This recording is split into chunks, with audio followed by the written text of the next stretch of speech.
नमस्कार मित्रांनो, मी शुभम पवार. मित्रांनो, लाडकी बहीण योजनेअंतर्गत शेतकरी महिलांना आनंदाची बातमी आहे.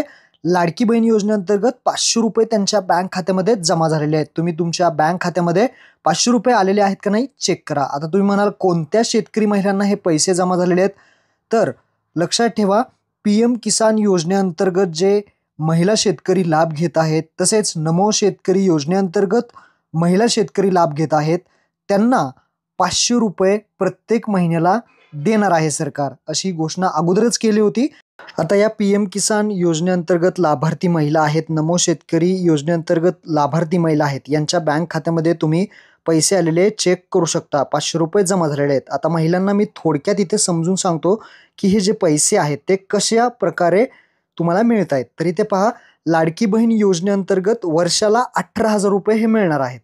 आणि तसेच जे PM किसान लाभार्थी आहेत, नमो शेतकरीच्या लाभार्थी ज्या लाडक्या बहिणी आहेत, त्यांना अगोदरपासनं वर्षाला 12,000 रुपये मिळतात. PM किसानचे 6 आणि नमो शेतकरी योजनेचे 6, असे 12,000 रुपये मिळतात. मग आता या महिलांना 12,000 रुपये अगोदरपासून मिळतात, तर त्याच्यामध्ये सरकारने काय केलं, लाडकी बहीण योजनेअंतर्गत 6,000 रुपये प्लस केले.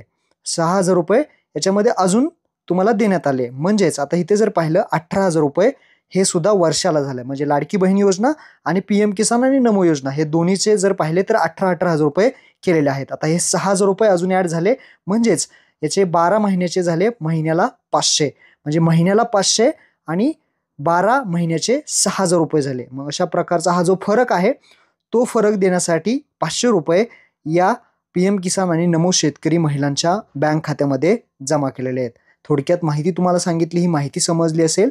आपल्या शेतकरी महिलांच्या खात्यामध्ये 500 रुपये जमा आलेले आहेत का नाही ते कमेंट बॉक्समध्ये सांगा आणि महत्त्वपूर्ण हा व्हिडिओ आपल्या मित्रांना नक्की शेअर करा. धन्यवाद. जय हिंद, जय महाराष्ट्र.